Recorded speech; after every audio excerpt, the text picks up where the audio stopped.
No número 2, são dados dois pontos A e B, e está sendo pedido para a gente determinar os pontos que dividem esse segmento AB em 5 segmentos de igual comprimento.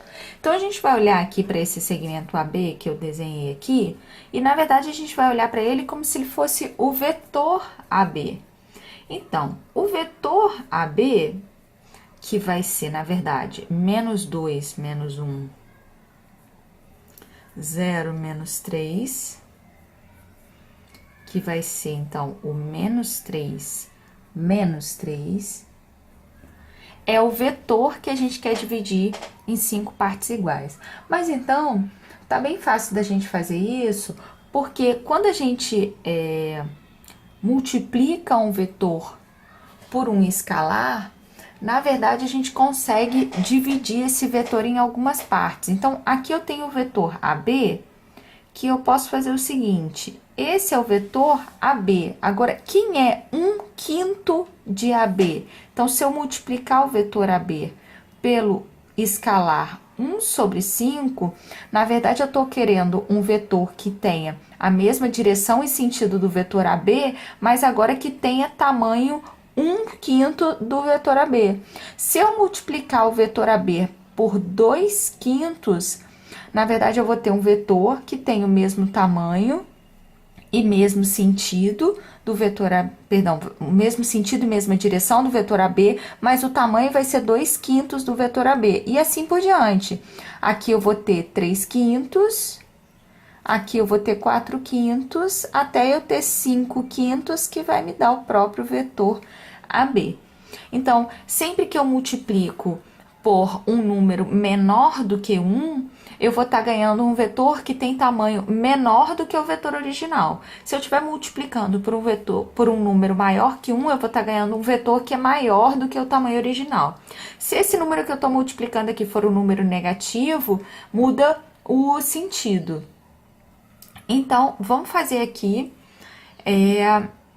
essas continhas para a gente determinar quem são os pontos, então, que vão determinar que a gente está dividindo esse vetor em várias partes. Então, eu vou dizer que esse ponto aqui é o P1, esse é o P2, esse é o P3, esse é o P4, que são os pontos que eu estou realmente querendo encontrar. É o P1, P2, P3 e P4. Bom, para descobrir o P1, eu sei o seguinte: o vetor AP1, ele vai ser 1/5 do vetor AB. O que é 1/5 do vetor AB? É 1/5 de menos 3, que na verdade então vai ser multiplicar 1/5 por menos 3 é multiplicar a coordenada, dá menos 3/5, menos 3/5. Tá, só que o vetor AP1, ele é um vetor que começa em A e termina em P1. Então, se o vetor P1 ele for o x1, y1, então o vetor AP1 ele vai ser o vetor x1 menos 1, y1 menos 3. Eu quero que a P1 seja igual a menos 3/5 e menos 3/5. Então, eu vou fazer o quê? Eu vou criar um sisteminha aqui que diz que x1 menos 1 é menos 3/5, y1 menos 3 vai ser igual a menos 3/5. Então, aqui vai ficar x1 igual a menos 3/5 mais 1. Então, vai ficar 5 menos 3 mais 5 dá 2/5. Aqui vai ficar y1 vai ser menos 3/5 mais 3. Então, vai ficar 15 menos 3, vai ficar 12 sobre 5. Então, daqui a gente consegue o primeiro ponto que a gente está procurando, que é o P1, que é o ponto 2/5, 12/5. Então, esse ponto aqui vai me dar um pedacinho que ele vai se repetir aqui 4 vezes iguais. Vamos para o segundo. Então, o segundo, eu quero AP2, eu quero que ele seja 2/5 de AB.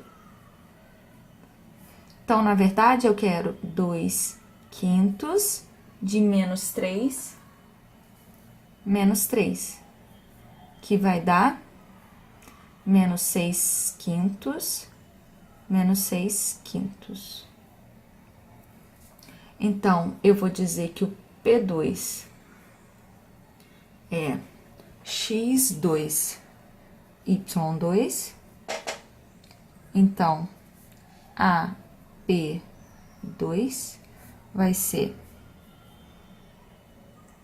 x2 menos 1, y2 menos 3. Eu quero, então, que x2 menos 1 seja igual a -6/5, e eu quero que o y2 menos 3 seja igual ao -6/5.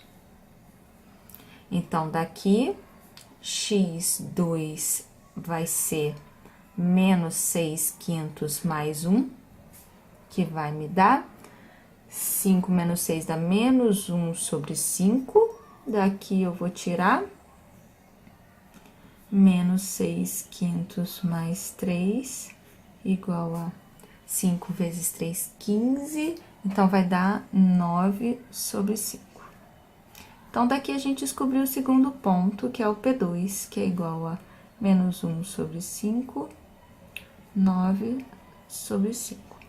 Bom, o terceiro caso, a gente teria que fazer AP3 igual a 3/5 de AB. As contas são absolutamente idênticas, então eu vou colocar só a resposta aqui para vocês. Então, P3 vai ser -4/5, 6/5. Aí, depois, eu quero descobrir quem é o AP4. Na verdade, eu quero descobrir o P4. Então, vou fazer 4/5 de AB. Então, vai ficar P4, na verdade, roubando aqui o valor, vocês façam as continhas para ver se realmente funciona. Vai ser -7/5 e 3/5. Reparem que, então, a gente acabou utilizando a multiplicação por um escalar como uma aplicação para a gente encontrar, então, pontos que dividem o segmento em partes iguais. Isso foi usado como se fosse uma aplicação disso. A gente não usou exatamente para aplicar, a gente não usou isso exatamente para simplesmente para multiplicar vetores. É isso que eu quero dizer. A gente aplicou um conceito muito simples, mas que pode ser muito útil para calcular uma coisa desse tipo aqui. Com isso, a gente fecha o número 2.